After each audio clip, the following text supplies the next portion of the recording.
ऐसे ही वक्फ संशोधन अधिनियम में भी इन लोगों ने वही हिंसा कर रहे हैं, धमकी दी जा रही है, फिर अव्यवस्था पैदा करने का प्रयास हो रहा है, क्योंकि इन्हें भय है कि वो लैंड अगर राजस्व के खाते में वापस आएगी तो गरीबों को मिलेगी, हॉस्पिटल बनेंगे, मेडिकल कॉलेज बनेंगे, शिक्षा के अच्छे केंद्र बनेंगे।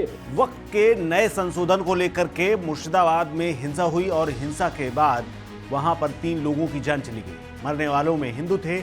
ऐसे में सीएम योगी आदित्यनाथ ने ममता बनर्जी सरकार पर निशाना साधा है और कहा है कि ये हिंसा और ये कुलबुलाहट, ये बेचैनी इसलिए है क्योंकि तमाम वो जमीन जिस पर अवैध रूप से लोगों ने कब्जा किया था, अब उसको छुड़ाने के लिए और सरकारी दस्तावेजों में दर्ज करने का वक्त आ गया है, इसीलिए ये लोग हिंसा भड़का रहे हैं। उन्होंने न सिर्फ ममता बनर्जी पर निशाना साधा है बल्कि मुर्शिदाबाद की हिंसा को लेकर के तमाम बातें कही हैं। क्या कुछ कहा है वक्फ संशोधन को लेकर के और बांग्लादेश को क्या कहा है योगी आदित्यनाथ ने, सुनिए।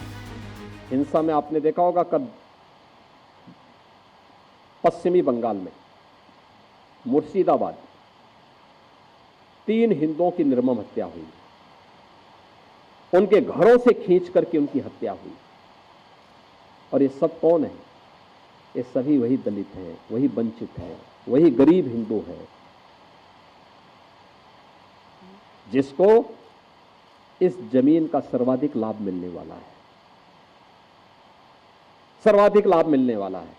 ये लैंड राजस्व के रिकॉर्ड में फिर से आएगी तो एक गरीब भी हाई राइज बिल्डिंग का, मल्टी स्टोरी बिल्डिंग का लाभ उठा पाएगा, उसको भी वहां अच्छे फ्लैट सरकार बना करके उपलब्ध करवा देगी। इन्हें भय है कि दलितों को, वंचितों को, गरीबों को अगर ये हाई राइज बिल्डिंग मिल जाएगी तो इनका तो वोट बैंक समाप्त हो जाएगा, ये गुमराह करने की इनकी राजनीति हमेशा के लिए समाप्त हो जाएगी।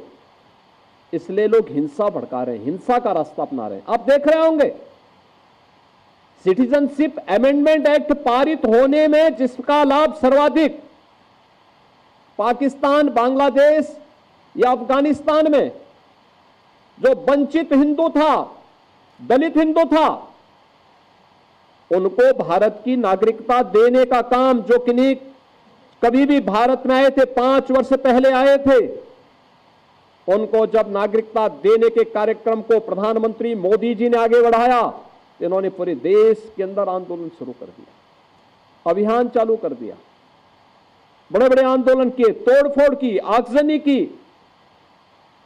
लेकिन सरकार ने भी दृढ़ता के साथ उसका सामना किया और सामना करते हुए आज इस नागरिकता देने का कार्यक्रम प्रारंभ किया है। ये वही दल है, ये व्यवहारिक धरातल पर भी दलित और वंचितों का अधिकार छीनने के अधिकारी होते हैं। आप देखते होंगे कहीं दलितों की झोपड़ी पर, उनकी जमीन पर कब्जा करने वाले कोई लोग होंगे तो इन्हीं दलों से जुड़े हुए लोग होंगे, ये सर्वाधिक कब्जा करते हैं।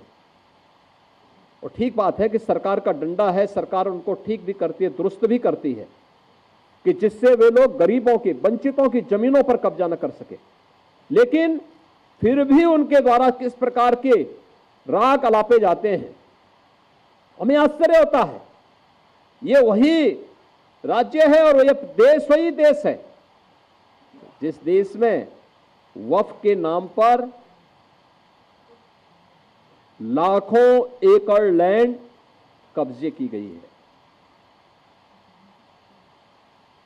और उनके पास कोई कागज नहीं, कोई राजस्व रिकॉर्ड नहीं, और राजस्व रिकॉर्ड नहीं तो सभी को वापस लेने की कार्रवाई, जब ये संशोधन विधेयक संसद में पारित हुआ है और अब इस पर कार्रवाई हो रही है तो इसके लिए हिंसा भड़काई जा रही है।